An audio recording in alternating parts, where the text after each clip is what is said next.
धन्यवाद गरजेचं आहे. धन्यवाद धन्यवाद. सन्मान्य सदस्य जयंत पाटील साहेब. अध्यक्ष महोदय, 293 अंतर्गत सत्तारूढ पक्षाच्या वतीनं जो प्रस्ताव मांडला आहे आणि बरीच माहिती त्यात देण्यात आलेली आहे त्यावर बोलण्यासाठी मी उभा आहे. अध्यक्ष महोदय, मला वाचल्यानंतर असं वाटलं की आपण महाराष्ट्राच्या विधानसभेत आहे का अमेरिकेच्या हार्वर्ड किंवा ऑक्सफर्ड विद्यापीठात आहे. कारण अध्यक्ष महोदय, कल्पनाशक्ती काय आहे, सरकारमधील मंत्र्यांच्या कल्पनाशक्तीला खरंच दाद द्यायला पाहिजे. कागदावर जी स्वप्न रंगवली जातात आणि रंगवली आहेत ती पाहून महाराष्ट्रातले बेरोजगार तरुण, गरीब विद्यार्थी आज रात्री सुखाने जगतील असं झोपतील असं मला वाटतं. अध्यक्ष महोदय, त्यांना समजलंय काय नाही मिळालं तरी कागदावर तरी आपलं भविष्य उज्ज्वल आहे, अशा चांगल्या कल्पना या प्रस्तावात आहेत. अध्यक्ष महोदय, घोषणांचा पाऊस आणि अंमलबजावणीचा दुष्काळ असं एक आपल्याकडे म्हटलं जातं आणि याचं हे जिवंत उदाहरण आहे. नुकतंच अध्यक्ष महोदय, संसदीय स्थायी समितीने चिंता व्यक्त केली आहे की राष्ट्रीय शिक्षण धोरण 2020 NEP मध्ये शिक्षणावर GDPच्या 6% खर्चाचं उद्दिष्ट ठेवलेलं होतं. ते पूर्ण करण्यात हे सरकार पूर्ण अपयशी ठरलेलं आहे असं मी नाही म्हणत, संसदीय स्थायी समिती म्हणते. 2021-22 मध्ये हा खर्च फक्त 4.12% दादा होता. आपल्यापेक्षा भूतान 5.47%, मालदीव 4.67%. छोटे देश पण त्यांच्या GDPच्या पेक्षा जास्त पैसे शिक्षणावर खर्च करतायत. मग अध्यक्ष महोदय, कोणत्या तोंडाने आपण जागतिक शिक्षणाच्या दर्जाचा गप्पा मारायच्या याचाही विचार आपण सगळ्यांनी अंतर्मुखून केला पाहिजे. अध्यक्ष महोदय, राष्ट्रीय शैक्षणिक धोरण अंतर्गत राज्यात मोठी गती देण्यात येत आहे आणि त्यासाठी CETच्या माध्यमातून नवीन वेब पोर्टल विकसित केले आहे असे प्रस्तावात म्हटलेलं आहे. अध्यक्ष महोदय, मी दादांना विचारू शकतो, शिक्षण मंत्री महोदयांना, की तुमच्या नवीन वेब पोर्टलवर लॉग इन करायला गोरगरिबांच्या मुलांकडे अँड्रॉइड मोबाईल आहे का? ज्या दुर्गम भागात शाळांमध्ये मोबाईलला नेटवर्क लागण्यासाठी पोरांना झाडावर चढावं लागतं आजही, तिथं हे हायटेक पोर्टल कोण चालवणार?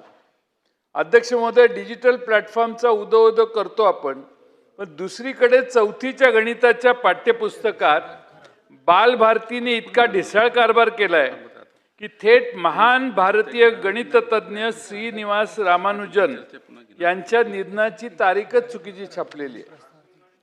लांबी आणि वजन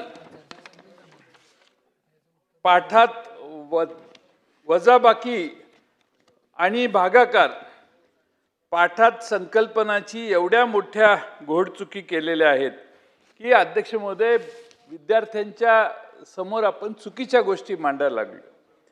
6वीच्या मराठी पुस्तकात महाराष्ट्रातील लोकनृत्याऐवजी दिंडी नृत्य हे थेट परराज्यातील नृत्य म्हणून दाखवलेलं आहे 6वीच्या पुस्तकात. ज्या बालभारतीला स्वतःची पाठ्यपुस्तकं बिनचूक छापता येत नाहीत, ज्यांना महाराष्ट्राची संस्कृती माहीत नाही, ते डिजिटल क्रांतीच्या गप्पा आता मारायला लागलेले आहेत. ही डिजिटल क्रांती आहे की डिजिटल भूलथापा आहेत, हाही प्रश्न आता हळूहळू आमच्या मनात येतोय. अध्यक्ष महोदय, MHA-DBT पोर्टल आणि आपलं सरकार पोर्टल मागील किती दिवसापासून बंद पडले हे माहिती आहे का? ते अजून नीट करता आलेलं नाही आणि आपण सांगताय की विद्यार्थ्यांसाठी नवीन पोर्टल आणून विकसित करून शिक्षण डिजिटल करणार आहोत. अध्यक्ष महोदय, सर्वात विनोद मोठा सांगतो, हे सरकार छाती ठोकून यात लिहिलेलं आहे की राज्यातील महाविद्यालयांमध्ये रिक्त असलेली प्राचार्य आणि ग्रंथपाल इत्यादी 223 पदे भरण्यास मान्यता देण्यात आली. आपलीच पाठ ठोपून घ्यायचं काम दादा चाललंय. असावं का रडावं हेच कळत नाही. अध्यक्ष महोदय, संपूर्ण महाराष्ट्रात उच्च शिक्षणाचा बोजवारा उडालाय.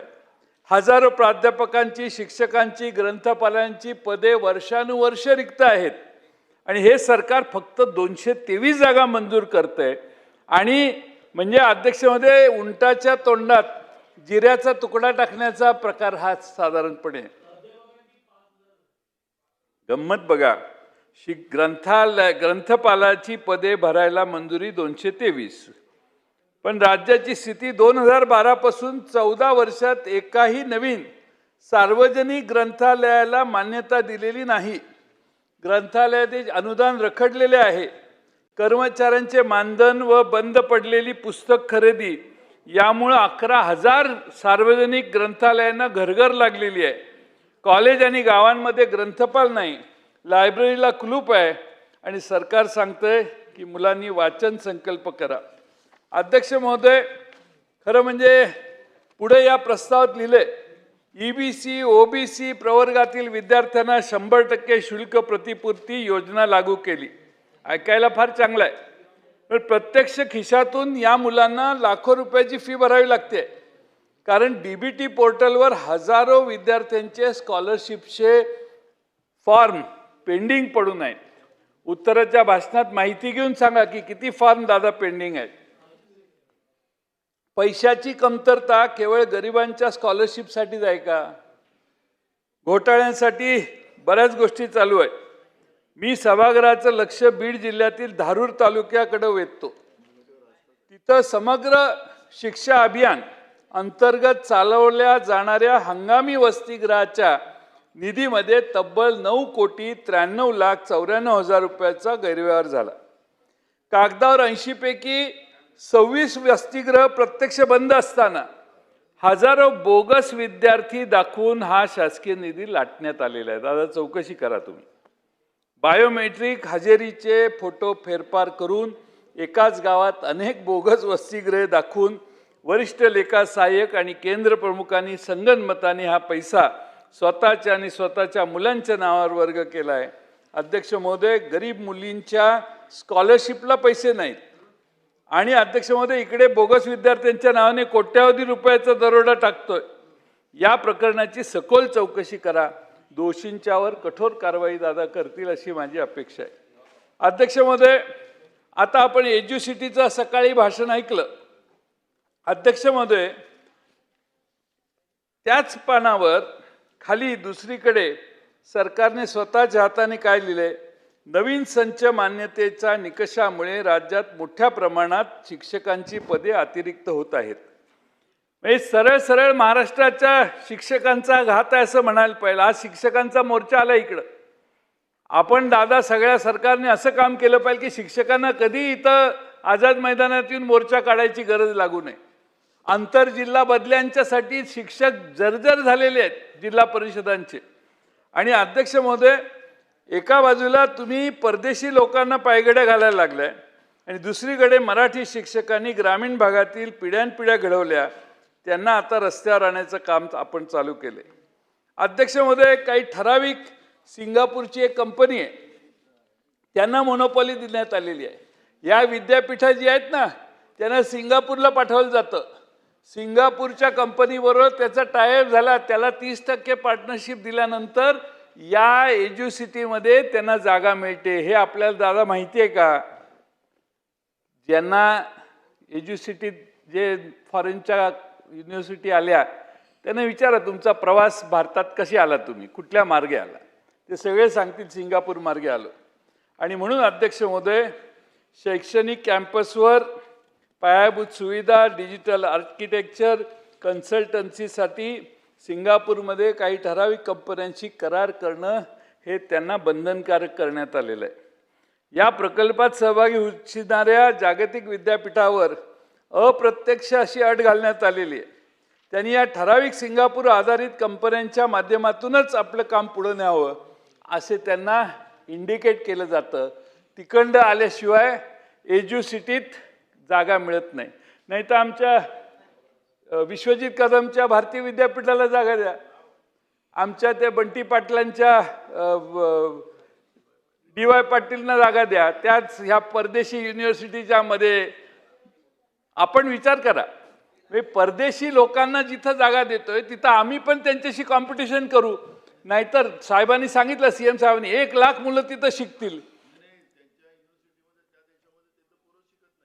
1 लाख मुलं शिकतील दादा, म्हणजे 1 लाख मुलं आधीच 2-2.5 लाख प्रवेश घेतात समजा, त्यातले 1 लाख इकडे गेले तर अध्यक्ष महोदय बाकीचे कॉलेजेस जे तुमच्या आशीर्वादाने म्हणजे सरकारच्या मदतीनं चालतात ते सगळे रिक्त होण्याचा दुसरा धोका देखील अध्यक्ष महोदय आहे.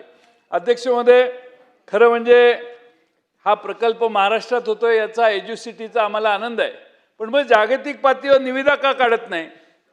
सिंगापूरच्याच कंपन्यांना कंत्राट किंवा भागीदारी मिळण्यासाठी नियम का वाकवतोय आपण? परदेशी विद्यापीठांना आकर्षित करण्याच्या नावाखाली केवळ काही ठराविक विकासक आणि सिंगापूरच्या कन्सल्टन्सी कंपन्यांची खिसे भरण्याचा हा कार्यक्रम आता आम्हाला सगळ्यांना त्याचा वेगळा वास येतोय. अध्यक्ष महोदय, माझी शिक्षण मंत्र्यांना, मुख्यमंत्र्यांना विनंती आहे की महाराष्ट्रातल्या कंपन्यांमध्ये का हे आपण काम करणार नाही का? सिंगापूरच्या कंपन्यांकडून वाया येणारा निधी याला का महत्त्व द्यायचं, याचाही विषय आपण केला पाहिजे. अध्यक्ष महोदय, आपण पटपडताळणीचा विषय आहे, बाकीचे बरेच मुद्दे आहेत, मी ते सगळं बोलून तुमचा अध्यक्ष महोदय वेळ घेत नाही, पण माझी विनंती आहे की या निमित्तानं आम्ही जे पेपर फुटीचा प्रश्न अलीकडे जागा झालेला आहे, त्या तब्बल देशामध्ये 90हून अधिक पेपर फुटले. या कशाचीच जबाबदारी सरकारने अध्यक्ष महोदय घेतली नाही. महाराष्ट्रातला TETचा पेपर फुटला, याची आपण महाराष्ट्र सरकारने जबाबदारी घेतली नाही. एवढंच नाही तर नीटचा पेपर देखील फुटला आणि याचे धागेदोरे नेमके आणि त्याचा मूळ सूत्रधार महाराष्ट्रातला निघाला. म्हणजे राज्य कुठं नेऊन ठेवतोय आपण, याचाही विचार केला पाहिजे. केंद्र सरकारचा पेपर फुटला तर केंद्र सरकार म्हणतं वायुसेनेचा वापर करून पेपर आम्ही पोच करतो. अरे पण पेपर निघाले तिथंच फुटले तर वायुसेना काय करणार आहे? वायुसेना वापरून अध्यक्ष महोदय, आपण थोडंसं याविषयी एक तरी पेपर नीट घ्या असा आदेश सरकारला द्या. शेवटचा मुद्दा आहे, मी जास्त वेळ घेणार नाही. आपण मला मेहरबान होऊन वेळ दिलेला आहे याबद्दल आपलं धन्यवाद. पण शेवटचा महत्त्वाचा मुद्दा आहे तो म्हणजे अध्यक्ष महोदय, सभागृहात एक महत्त्वाच्या विषयावर मी लक्ष वेधू इच्छितो. अध्यक्ष महोदय, आजची मुलं मैदानात कमी आणि मोबाईलच्या स्क्रीनवर जास्त दिसायला लागलेली आहेत. सोशल मीडिया हा संवादाचा आता माध्यम राहिलेला नाही, ते लहान मुलांचं व्यसन झालेलं आहे. अखंड रील्स पाहणे, इंस्टाग्राम पाहणे, फेसबुक, स्नॅपचॅट, इतर प्लॅटफॉर्मवर तासनतास वेळ घालवणे याचा मुलांच्या मानसिक आरोग्यावर, अभ्यासावर, झोपेवर आणि सामाजिक विकासावर गंभीर परिणाम होत आहे. अध्यक्ष महोदय, ऑस्ट्रेलिया, ब्रिटन आणि स्पेन इथं अल्पवयीन मुलांच्या सोशल मीडियाच्या वापरावर निर्बंध घालण्यात आलेली आहेत. कर्नाटक सरकारने 16 वर्षाच्या खालच्या मुलांच्यावर निर्बंध घालायचा आता प्रस्ताव ठेवलेला आहे. दादा, तुम्ही पुढाकार घ्या, सगळ्याच लोकांना विश्वासात घ्या, पण 13 ते 16 वर्षे वयोगटातील मुलांसाठी पालकांच्या परवानगीशिवाय सोशल मीडिया खाते सुरू करता येणार नाही, चालवता येणार नाही, अशी काहीतरी विचार करण्याची व्यवस्था आपण करा. अध्यक्ष महोदय, डिजिटल साक्षरता शाळांमध्ये सायबर सुरक्षा आणि सोशल मीडियाच्या दुष्परिणामाबाबत विशेष जनजागृती कार्यक्रम सरकारने राबवला पाहिजे.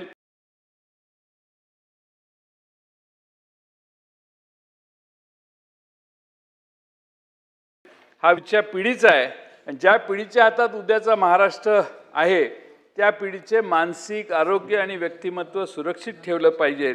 आणि म्हणून सर्वपक्षीय चर्चा, सर्व तज्ज्ञ, मानसोपचार, शिक्षक, पालक आणि तंत्रज्ञान क्षेत्रातले जाणकार यांना एकत्रित करून दादा 3 महिने सगळीकडे महाराष्ट्रात डिस्कशन करा आणि पुढच्या अधिवेशनात हा कायदा आणायचा प्रयत्न करा, स्वतंत्र धोरण आणा.